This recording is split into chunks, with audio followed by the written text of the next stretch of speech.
Let us therefore come boldly before the throne of grace, that we might obtain mercy and find grace to help in time of need. Hebrews 4:16.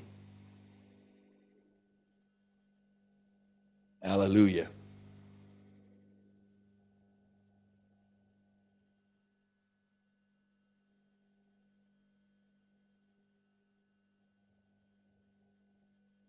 All right? Okay. It's really important to notice this,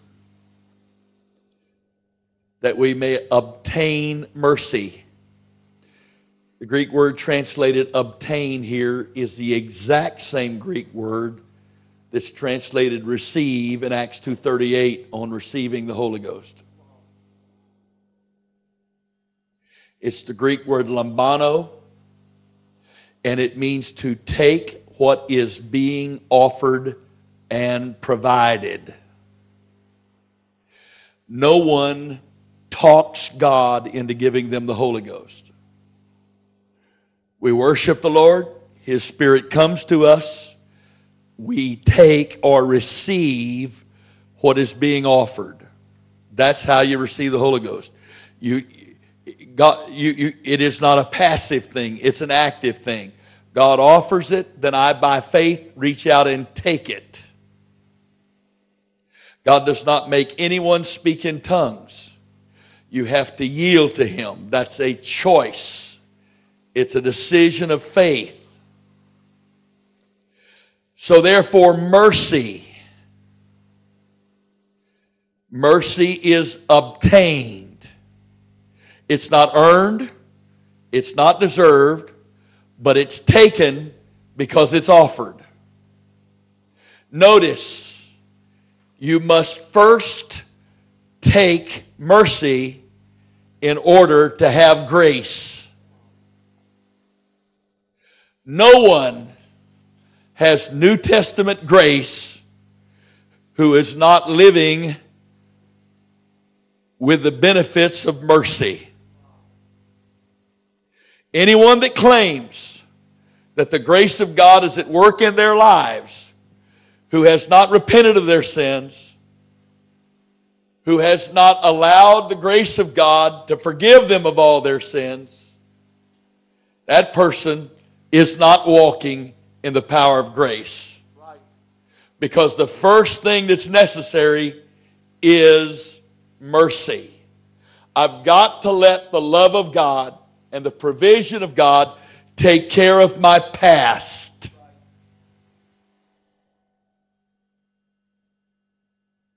So I obtain mercy. But the word find is different than the word obtained.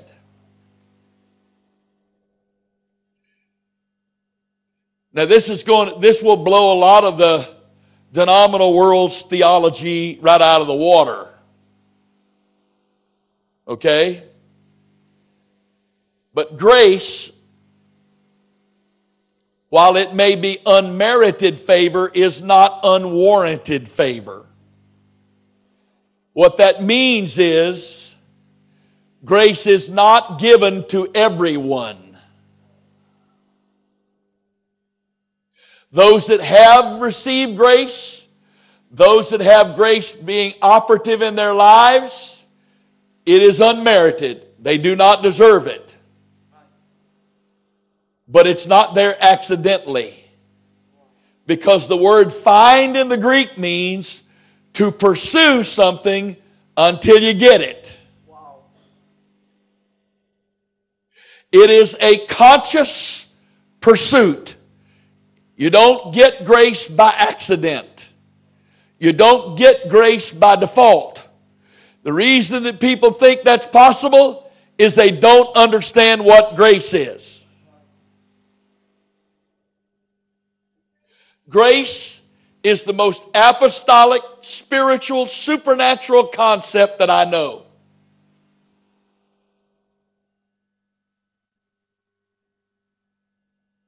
Now, for you to appreciate what this is talking about, and I'll come back and finish up with this as I get to the other. I'm going to show you a verse that is the perfect definition of New Testament grace, even though the word grace is not even in the verse. Philippians chapter 2, and I'm going to start with verse 12, but I'm going to verse 13. Philippians 2, 12. Okay?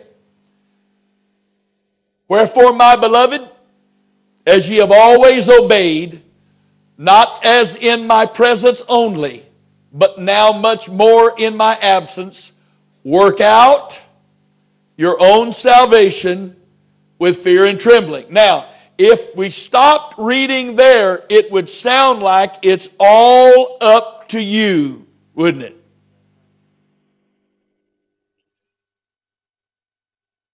But look at what the next verse says. For this cause, or by this means, it is God which worketh in you both to will and to do of His good pleasure. That, my brothers and sisters, is the clearest definition of grace you'll find in the Bible. Grace is not a passive thing. Some people say, well, I don't have to be baptized. I'm saved by grace. It doesn't matter what I look like. I'm saved by grace. It doesn't matter if I go to church. I'm saved by grace. I'm not saved by works. I'm saved by grace. You know what they just told you? They don't have a clue what they're talking about.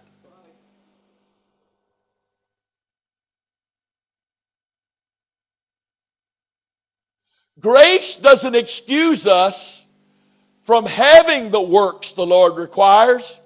Grace is the means whereby we do the works, because we found out we can't do it ourselves. So how can God require something when I can't do it? I fail in doing it so that I'm brought to the end of myself. So when I'm brought to the end of myself, I will come before the throne of grace and let His mercy take all of the obstacles out of my faith that keeps me from believing that the Lord loves me and He wants to help me. And then once I get my past taken care of, now my faith allows grace to do this in me. It is God that works in you. And I love that word work there. The word work means to be active, to activate, to cause to be operative. What is it that God activates in us? What is it that God causes to be operative in us? It is God that worketh in you both to will. If you know why you're sitting here today? Without even knowing it, it's grace that puts you in these seats. If you had a desire to come to church today, rather than go spend the day goofing off or fooling around or whatever it is you do, just resting because you deserve it, God put that in you. But He didn't just put the desire in you. He wants you entertain the desire, and you said yes to the desire. He then empowers you to do it, because even after you desire it, you can't do it. Grace is supernatural empowerment from God to do what I cannot do myself. How much does the Lord want to do through me through supernatural empowerment? How much